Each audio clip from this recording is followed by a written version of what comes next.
Hello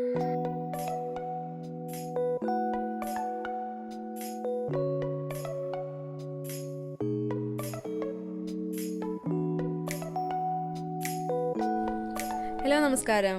അപ്പോൾ നമ്മുടെ third day നമ്മൾ പോയത് ചൈന ടൗൺ ആണ്. അപ്പോൾ അവിടുത്തെ ഒരു ഫേമസ് ആയിട്ടുള്ള ഒരു ടെമ്പിളാണിത്, ബുദ്ധ ടെമ്പിൾ. ഇത് എന്താ പറയുക, നമ്മൾ കണ്ടിട്ടില്ല, കാരണം നമ്മളുടെ ഇവിടെയൊന്നും അങ്ങനെ ബുദ്ധ ടെമ്പിളും കാര്യങ്ങളൊന്നും ഇല്ല. അപ്പോൾ അതുകൊണ്ട് തന്നെ നമുക്ക് ഭയങ്കര എക്സൈറ്റഡ് ആണ് അതിൻ്റെ അകത്ത് പോകാൻ. പിന്നെ അവരുടെ പ്രെയറൊക്കെ കേൾക്കുമ്പോണ്ടല്ലോ, നമ്മളുടെ ആ യോധ ഫിലിം ഉണ്ടല്ലോ, അതിലൊക്കെ ഭയങ്കരമായിട്ട് നമുക്ക് അത് ഫീൽ ചെയ്യും. ആ ഫിലിമിൽ നമ്മൾ ആ ഒരു എന്താ പറയുക, ടോണും കാര്യങ്ങളൊക്കെ അവരുടെ പ്രെയറിൻ്റെയൊക്കെ. പിന്നെ ഇവിടെ എന്ന് പറഞ്ഞാൽ ബുദ്ധൻ്റെ പല പല അവതാരങ്ങൾ പോലെയാണ്. സാധാരണ ഹിന്ദു ദൈവങ്ങളുടെ പല അവതാരങ്ങൾ എന്ന് പറയുള്ളൂ. അതുപോലെ തന്നെ ബുദ്ധനാണ്, പക്ഷേ ബുദ്ധൻ്റെ സീറ്റിങ്ങും കാര്യങ്ങളൊക്കെയാണ്, പക്ഷേ പല പല അവതാരങ്ങൾ, അങ്ങനെ ഒരുപാട് 100 അങ്ങനെയൊക്കെ അത്രയും. ഇപ്പോൾ ഇത് കണ്ടാൽ അറിയാം, ഈ ഓരോ നിഷിൻ്റെ അകത്തും ഡിഫറെൻ്റ് ആയിട്ടാണ് അവർ അത് വെച്ചിരിക്കുന്നത്. പിന്നെ ഇതൊരു 4 ഫ്ലോറോ 5 ഫ്ലോറോ ഉണ്ട്, കറക്റ്റ് ഓർമ്മയില്ല. അപ്പോൾ അങ്ങനെ ഓരോ ഫ്ലോറിലും ഓരോ, ഇപ്പോൾ നമ്മളുടെ അമ്പലങ്ങളൊക്കെ ആണെങ്കിലും ഒരു ഫ്ലോറിലൊക്കെ നിൽക്കുമല്ലോ, ഇതങ്ങനെയല്ല, പല ലെവൽസായിട്ട് ഓരോ ഇതുകളാണ്. അപ്പോൾ അതിൽ 1-2 എണ്ണത്തിൽ മ്യൂസിയം പോലെയുണ്ട്. അതായത് മ്യൂസിയം നമുക്ക് അറിയാലോ, ബുദ്ധൻ്റെ പല പല രൂപങ്ങളുടെ, പിന്നെ കുറേ ഐറ്റംസ് ഉണ്ട് അവരുടെ കുറേ. അതൊന്നും ഫോട്ടോ എടുക്കാൻ പറ്റില്ല നമുക്ക്, ക്യാമറ അലൗഡ് അല്ല, അതുകൊണ്ട് നമുക്കതൊന്നും ചെയ്യാൻ പറ്റില്ല. പിന്നെ ടോപ്പിൽ ഒരു ഗാർഡൻ ഉണ്ട്, അതിൽ പോവാം. അവിടെ തന്നെയാണ് ഇതൊരു നല്ല രസം തോന്നി. അപ്പോൾ നമ്മളെല്ലാവരും അവിടെ എഴുതിയിരിക്കണം എന്ന് വെച്ചിട്ടുണ്ടെങ്കിൽ, നമ്മൾ എന്തെങ്കിലും വിചാരിച്ചു കഴിഞ്ഞാൽ ഇത് ഇങ്ങനെ ഒരു മണി അടിക്കണ വരെ നമ്മളിങ്ങനെ ചുറ്റിക്കുക, അതാണ്. അവർക്ക് എന്തെങ്കിലും വേറെ ഉണ്ടാവും കേട്ടോ.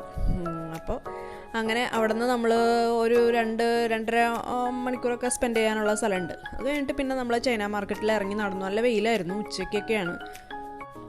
പിന്നെ ചൈന ടൗൺ ആണല്ലോ, അപ്പോൾ നമ്മളൊരു ചെറിയ ലിറ്റിൽ ചൈനയിൽ പോയ പോലത്തെ ഒരു ഫീലായിരുന്നു. അത് കഴിഞ്ഞിട്ട് നമ്മൾ അടുത്തത് പോയത് കുറച്ച് പർച്ചേസും കാര്യങ്ങളൊക്കെ ഉണ്ടായിരുന്നു. അത് കഴിഞ്ഞ് നമ്മൾ ബുഗി സ്ട്രീറ്റ് പോയി.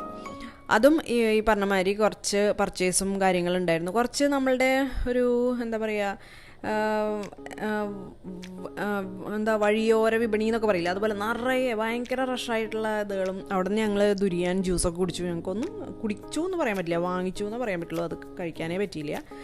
പിന്നെ നമ്മൾ പോയത് നമ്മളുടെ MBS ഉണ്ടല്ലോ, ആ ഹോട്ടലിൻ്റെ താഴെ നമ്മളുടെ ആപ്പിളിൻ്റെ സ്റ്റോറുണ്ട്,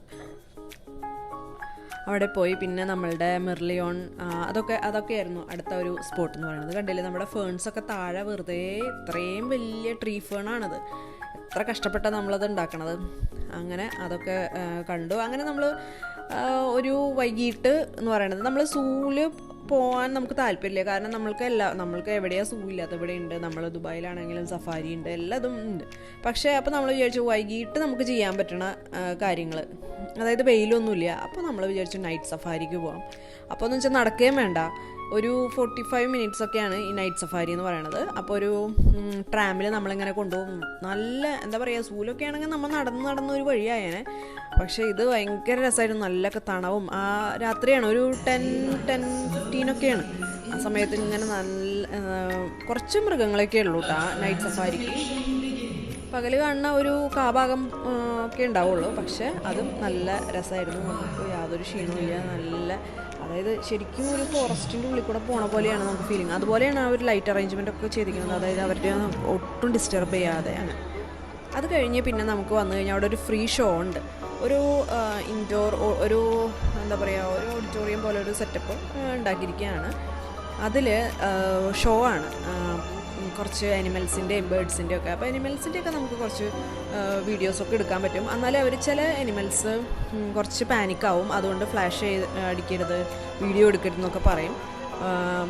ബേഡ്സിൻ്റെ വരുമ്പോൾ ഒട്ടും എടുക്കാൻ പറ്റില്ല, കാരണം അവർ ബേഡ്സ് എന്ന് പറയുമ്പോൾ നമ്മുടെ ഔൾ, പിന്നെന്തായിരുന്നു ഈ ഈഗിളുണ്ടല്ലോ, വലിയ പരുന്തുകൾ, അങ്ങനെയുള്ള അവരുടെയൊക്കെ ഷോകളാണ്.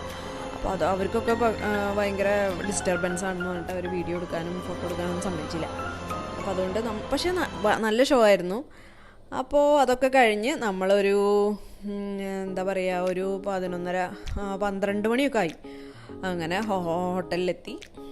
അങ്ങനെ അന്നത്തെ ദിവസം വലിയ കുഴപ്പങ്ങളില്ലാതെ അടിച്ച് പൊളിച്ച് കഴിഞ്ഞു. വലിയ വലിയ സ്ഥലങ്ങളല്ല, പക്ഷെ കുഞ്ഞു കുഞ്ഞു സ്ഥലങ്ങൾ. പക്ഷെ പരമാവധി നമ്മൾ എന്താ പറയുക, നമ്മളുടെ ആഗ്രഹം എന്ന് വെച്ചിട്ടുണ്ടെങ്കിൽ നമ്മൾ ഇത്രയും സ്പെൻഡ് ചെയ്ത് പോയിട്ട് പരമാവധി അവിടുത്തെ മെയിനായിട്ടുള്ള അട്രാക്ഷൻസ് കാണാം. അതാണ് നമ്മളുടെ എയിമായിരുന്നത്. അപ്പോൾ ഇന്നും നമ്മളങ്ങനെ നമ്മളുടെ ഒരു ദിവസം ഡേ 3 കൂടെ കഴിയാണ്. അപ്പോൾ അടുത്തൊരു വീഡിയോയിൽ കാണാം.